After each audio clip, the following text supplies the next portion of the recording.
Nabi itu perintahkan kita untuk melihara jenggot itu dulu tujuannya untuk sebagai pembeda. Karena antara orang Islam, orang Majusi, orang musyrik pada waktu itu pakaiannya sama persis. Tidak bisa dibedakan.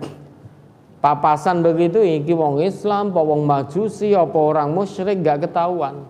Karena sama persis dari atas sampai bawah pakaiannya.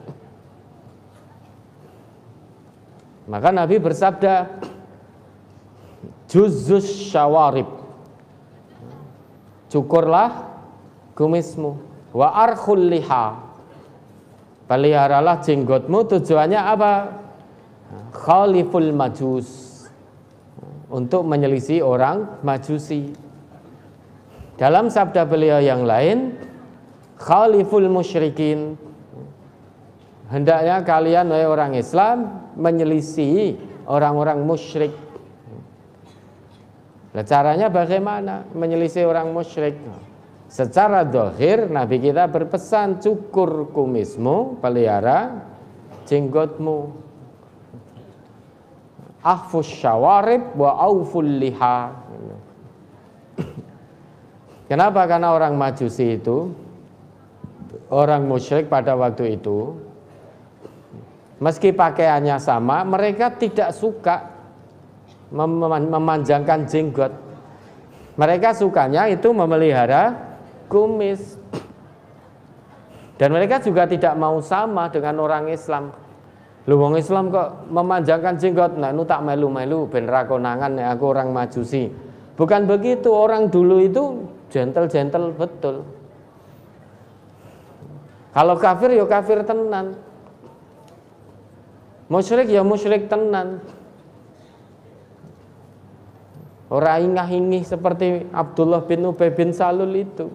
Ingah-ingih itu, enggak punya pendirian. Maka hasilnya fiddarkil asfal minanar, orang munafik itu hasilnya fiddarkil asfal minanar, menjadi intipnya neraka.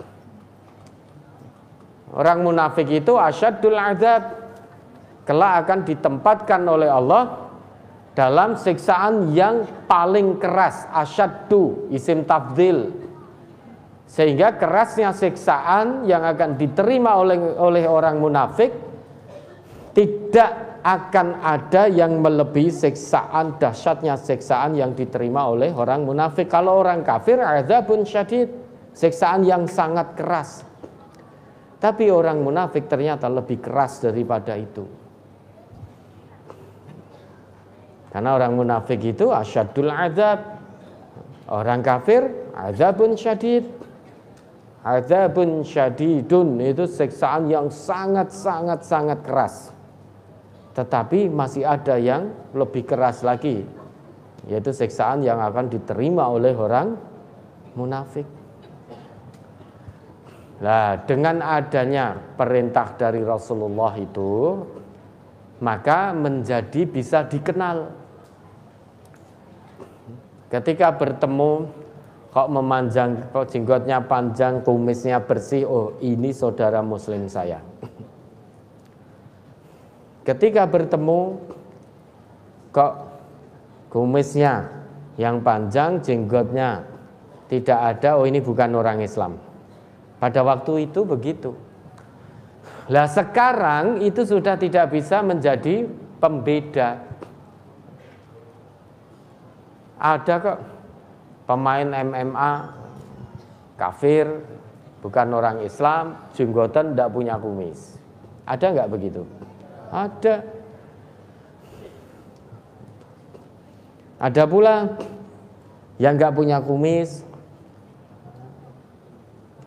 nggak punya jenggot, tapi taat betul pada Allah. Ada pula yang kumisnya panjang, nggak punya jenggot, sregep ning masjid. Ada nggak? Coba jenengan lihat nanti di masjid masing-masing. Ada bapak-bapak yang kumisnya itu rapi, tapi jenggotnya bersih. Apa ya kita katakan, loh Pak kok jenengan ten masjid? Loh wonten apa, saya orang Islam kok Lah orang Islam itu nggak punya kumis tapi punya jenggot. Lah jenengan kumisnya bagus tapi nggak ada jenggot, lah kok ke masjid? Apa akan kita tanyakan begitu? Lah kan dijawab, loh saya ini orang Islam. Mau saya ingu jenggot saya, mau saya ingu kumis saya cukur jenggot saya orang Islam tetap sholat.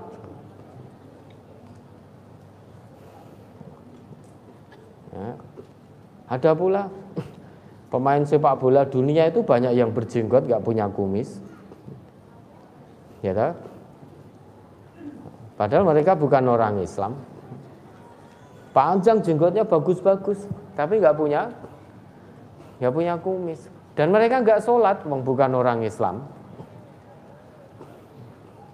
Apa iya kita akan katakan pada mereka, kamu kok gak sholat, kamu kan orang Islam. Loh, kata siapa? Lah kamu punya jenggot, gak punya kumis, kamu kan orang Islam, kenapa tidak sholat? Buktinya saya Islam apa? Lah itu loh jenggotmu panjang, kumismu kamu cukur. Lah wong saya ini bukan orang Islam kok sholat, lah apa begitu? Nah sekarang ini sudah tidak bisa tidak lagi menjadi pembeda.